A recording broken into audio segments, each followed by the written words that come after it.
First നമുക്ക് 1 week ഇപ്പം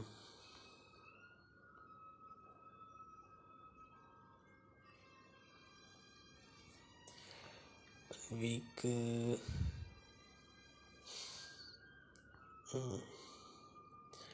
ഈ ഒരു കോൺസിക്വൻ്റ് എടുത്തിട്ടുണ്ട് വീക്കിൻ്റെ. എന്നിട്ട് അവിടുന്ന് പ്രൈസ് റിജക്ഷൻ കിട്ടിയിട്ടുണ്ട്. പിന്നെ നോക്കുകയാണെങ്കിൽ പ്രൈസ് ഇതിൻ്റെ കോൺസിക്വൻ്റ് വന്നിട്ടുണ്ട് മിറ്റിഗേറ്റ് ചെയ്തതിൻ്റെ. അത് ഫോർവേഡിൽ പോയി നോക്കാം നമുക്ക്. ഇതിന് നമുക്ക് 1 ഡേ ഇപ്പം 1 ഡേയിൽ തന്നെ നോക്കാം.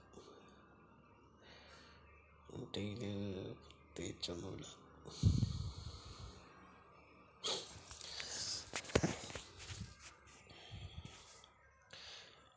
ഡേയിൽ പ്രത്യേകിച്ചൊന്നും കാണുന്നില്ല. സിബി ഉണ്ടായി അവിടുത്തെ സിബി എന്നാലും അത് ബാലൻസ്ഡായെന്ന് തോന്നുന്നു. ഈ അടുത്തന്നെ ലിക്വിഡിറ്റി കുറച്ച് എല്ലാവരും നോക്കുകയാണെങ്കിൽ വന്നിട്ട് ഡൗൺ പോയിട്ടുണ്ടാവാം. 4 അവർ ഇപ്പം ഡേയിൽ പ്രത്യേകിച്ചൊന്നുമില്ല. അതാണ് 4 അവർ നോക്കുകയാണെങ്കിൽ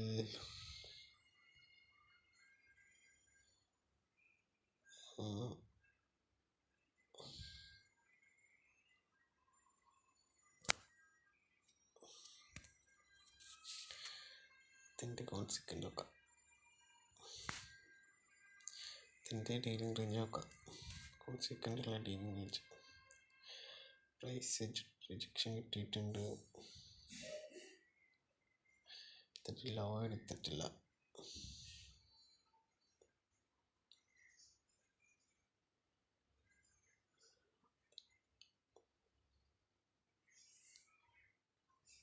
പ്രൈസിന് ലോ എടുത്തിട്ടില്ല.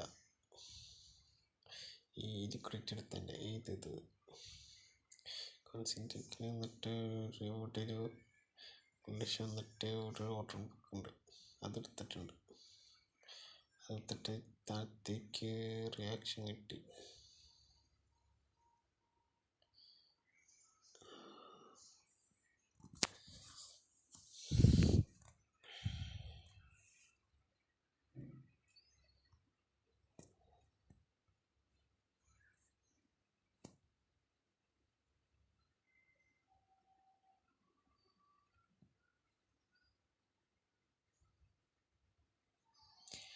ലോ എടുത്തിട്ടില്ല. റിയാക്ഷൻ ഉണ്ട്. Order block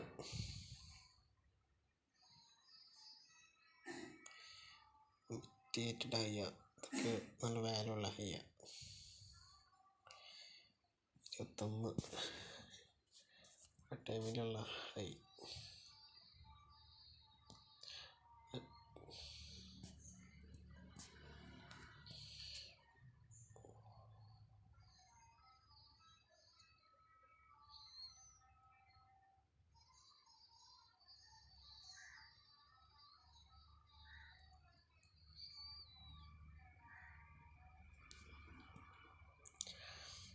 mitigated high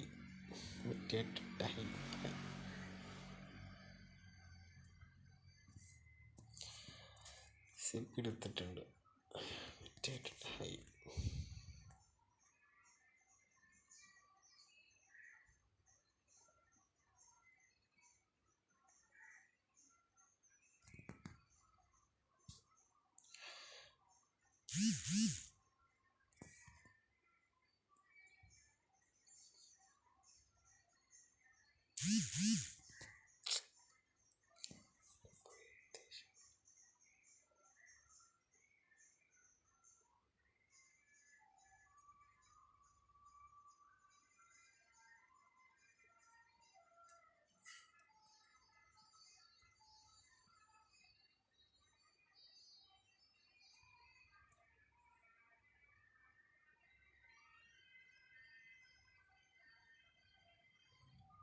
mitigated high ആണ്. എടുത്താൽ നോക്കട്ടെ. 104 ഈക്വൽ ലോ ആണത്, ഈക്വൽ ഹൈറ്റ്സ് ആണ്, ഈക്വൽ ഹൈറ്റ്സ് ആയിട്ട് നിൽക്കുകയാണത്. ഇതൊരു CP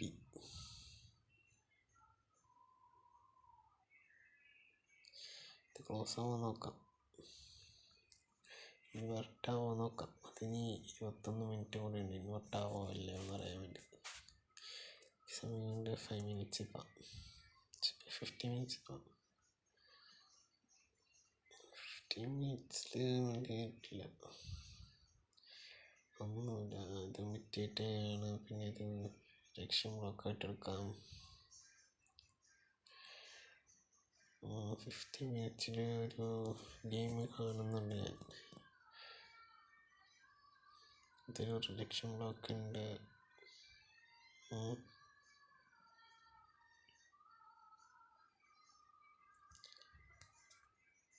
പിന്നെ ഇത് ക്ലോസ് ചെയ്തിട്ട് ഡീലിംഗ് റേഞ്ച് ആയിട്ട് എടുക്കാം. ഈ ഡീലിംഗ് റേഞ്ച് ഫെയിലായി. ഇനി ഹൈറ്റിലോ ഡീലിംഗ് റേഞ്ച് ഉണ്ട്. പിന്നെ ഇവിടെ ഇൻവേഷൻ ആവോ നോക്കാം. മേ ബി ബുള്ളിഷ് പോകാൻ ചാൻസ് ഉണ്ടോ എന്ന് നോക്കാം. നമ്മളിപ്പോൾ ടൈം ആയിട്ടില്ല, ടൈം ആവണുള്ളൂ മാർക്കറ്റിൽ. ഇപ്പോൾ പ്രീ മാർക്കറ്റ് അനലൈസ് ചെയ്ത് നോക്കിയതാണ്.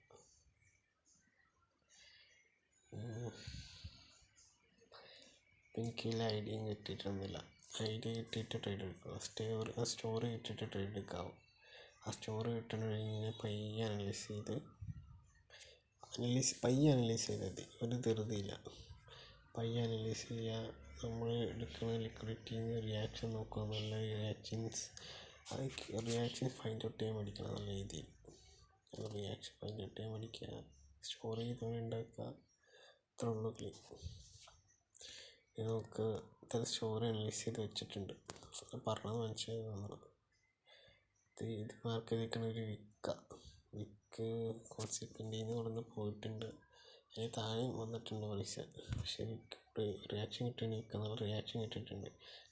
ലോ എടുത്തിട്ടില്ല. നോക്കാം. മേലൊരു ഹൈ ടൈം ഫ്രെയിമിൻ്റെ 1 ഹവറിൻ്റെ ലിക്വിഡിറ്റി ആയി കിടക്കുക. ഇതൊക്കെ എടുത്തേക്കണേ 1 ഹവറിൽ. ഡബിൾ സൈഡ് ലിക്വിഡിറ്റി ഇങ്ങനെ കിടക്കുക. അപ്പോൾ നമുക്ക് അങ്ങനെ നല്ലൊരു കൺഫർമേഷൻ, നല്ല സ്റ്റോറി, ഒരു ഐഡിയ ഇട്ടിട്ട് മാത്രമേ ട്രേഡ് എടുക്കാൻ പറ്റുള്ളൂ. അല്ലാണ്ട് ട്രേഡ് എടുക്കരുത്. നമ്മൾ ക്വാളിറ്റി ശ്രദ്ധിക്കുക, ട്രേഡിൻ്റെ ക്വാണ്ടിറ്റി. സെറ്റപ്പിന് ട്രേഡ് ഇല്ല. പിന്നെ നാളെ എന്തോ അടുത്ത സെഷനിൽ ഇത്രേ ഉള്ളൂ. പയ്യെ തിരുത്തിയില്ല. ഇങ്ങനെ പേഷ്യൻസ് ചെയ്ത് കിട്ടുന്ന ട്രേഡിൻ്റെ സുഖമൊന്നും വേറെ. അപ്പം നിങ്ങൾക്കിനി ടൈം ആകുമ്പോൾ ഒന്ന് മാർക്കറ്റിലിരിക്കാം, അങ്ങനെ പ്രൈസിൻ്റെ റിയാക്ഷനൊക്കെ.